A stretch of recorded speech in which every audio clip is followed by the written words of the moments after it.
الصلاة خير من النوم۔ میرے آقا صلی اللہ علیہ وآلہ وسلم کے دیوانوں، میرے اور آپ کے آقا غیب دا نبی صلی اللہ علیہ وآلہ وسلم فرماتے ہیں ایک ایک بال سے، ایک ایک ہڈی سے، ایک ایک چمڑی کے حصے سے روح نکالی جاتی ہے، اور آقا فرماتے ہیں ایک جوڑ سے دوسرے جوڑ تک کے روح آتی ہے، تو اس وقت جب ایک جوڑ سے دوسرے جوڑ کے درمیان روح آتی ہے تو انسان اتنی تکلیف محسوس کرتا ہے، اگر 1000 تلواروں کی ضربیں انسان کے وجود پر ایک ساتھ لگائی جائے تو اس وقت اس انسان کو اتنی تکلیف نہیں ہوتی جتنی تکلیف ایک جوڑ سے دوسرے جوڑ تک آنے میں روح کے وقت تکلیف ہوتی ہے، اور آخری میں روح آ کر کے انسان کے حلق میں اٹک جاتی ہے۔ ہائے ہائے کتنا غافل ہے انسان، دنیا کی رنگ ریلیوں میں، دنیا کی مستیوں میں، رنگینیوں کے اندر مصروف انسان۔ سوچ تو صحیح، اگر تیرے حلق کے اندر لقمہ اٹک جائے، تیرا بنایا ہوا لقمہ اگر حلق میں اٹک جائے، اس وقت تیری کیفیت کیا ہوتی ہے؟ جس وقت روح حلق میں اٹکتی ہوگی اس وقت انسان کی کیفیت کیا ہوتی ہوگی؟ لیکن میرے آقا علیہ السلام کے پیارے دیوانوں، اس وقت کا منظر یہ ہے، اس وقت کی کیفیت یہ ہے کہ ابھی یہ موت کی تکلیف ہے، یہ موت کی شدت ہے، یہ موت کا حال ہے، اور وہاں پر شیطان آ کر کے کہتا ہے کہ میں مرا تھا، یعنی کبھی اگر باپ مرا ہوتا ہے تو باپ کی شکل میں، بھائی مرا ہوتا ہے تو بھائی کی شکل میں، ماں مرا ہوتا ہے تو ماں کی شکل میں، شیطان آ کر کے کہتا ہے کہ میں مرا تھا تو مجھے جو وہ آرام مل گیا، اس لیے کہ عیسائی مذہب حق ہے، بول عیسائیت حق ہے، بول یہودیت حق ہے، بول مجوسیت حق ہے، یہ بول۔ ادھر شیطان ورگلا رہا ہوتا ہے، اتنی تکلیف ہوتی ہے اور شیطان ادھر ورگلا رہا ہوتا ہے۔ اللہ اکبر، یعنی کہ ایک طرف اتنی تکلیف، دوسری طرف شیطان کا ورگلانا۔ روایتوں میں آتا ہے کہ سیدنا امام احمد ابن حنبل رضی اللہ تبارک و تعالی موت کے وقت اپنے جب ان کا بیٹا ان کا منہ ان کے جبڑے باندھنے کے لیے رومال نکالتے ہیں کہ میرے والد کے وصال کا وقت قریب ہے تو میں ذرا ان کا منہ باندھ دوں تاکہ منہ بند ہو جائے،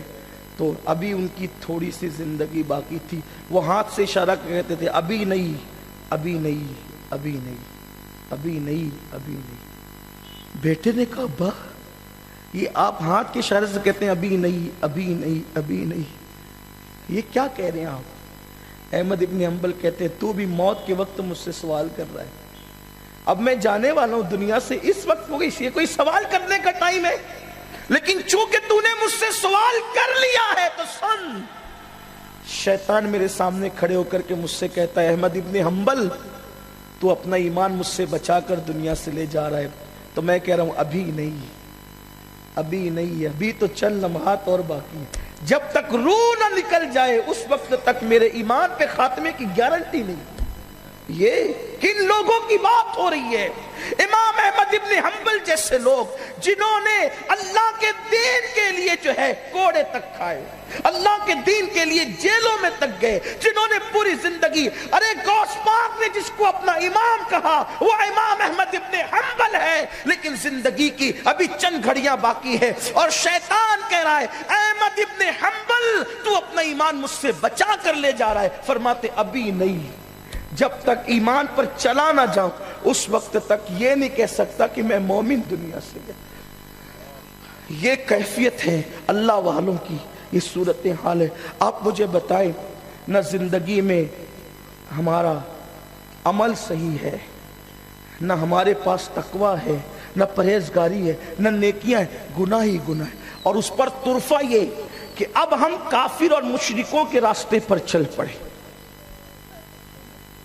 اور یہ موت کے وقت یہ بڑی دردناک چیز ہے۔ کسی کو موت کے وقت جتنی تکلیف ہو جائے کوئی پرابلم کی بات نہیں، اگر اس کا ایمان پر خاتمہ ہو جائے تو پھر اس کے لیے راحت ہی راحت ہے، لیکن اللہ اکبر، اللہ اکبر، جو ایمان پر دنیا سے گئے وہ کافر سے، جو ایمان پہ، کیونکہ مومن کو موت کے وقت تکلیف ہونا اس کے گناہوں کا کفارہ بن جاتا ہے، اس کی مغفرت کا ذریعہ بن جاتا ہے، لیکن سنو اس موت کی تکلیف کے وقت ایمان سلامت رکھ رہے، ایمان بچا رہے، ایمان محفوظ رہے، یہ سب کے بس کی بات نہیں ہے۔ اگر قدرت کا کرم نہ ہو تو پھر ایمان سلامت رہے اس کی کوئی گارنٹی نہیں. قدرت کا کرم ہے تو ایمان سلامت ہے، اور قدرت کا کرم شامل حال نہیں ہے تو اللہ اکبر. جانتے ہیں اللہ، امام غزالی رحمت اللہ علیہ نے لکھا ہے کہ ایک ایسے محدث جنہوں نے کم و بیش اپنی زندگی کے 50 سال حدیث کا درس دیتے ہوئے گزارا، جب موت آئی تو مرتے وقت ان کا ایمان چھین لیا گیا.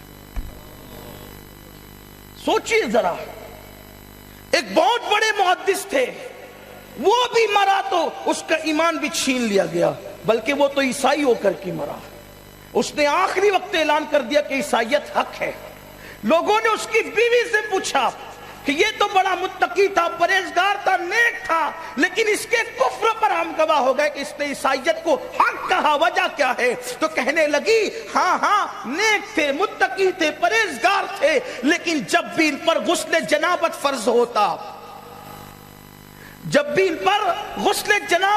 ہوتا تو یہ کہتے تھے کہ یار اسلام میں سب اچھا ہے، لیکن عیسائیت میں ایک چیز اور اچھی ہے، وہ یہ ہے کہ ان کے یہاں غسل جنابت فرض نہیں ہے اور اسلام میں غسل جنابت فرض ہے. تو ٹھنڈی میں غسل کرنا بڑی جان پہ آتا ہے، بڑی تکلیف ہوتی ہے، تو عیسائیوں کے یہاں غسل جنابت نہیں، اس لیے ان کو آرام راحت ہے. تو وہ عورت کہتی تھی جس نے عیسائیوں کے ایک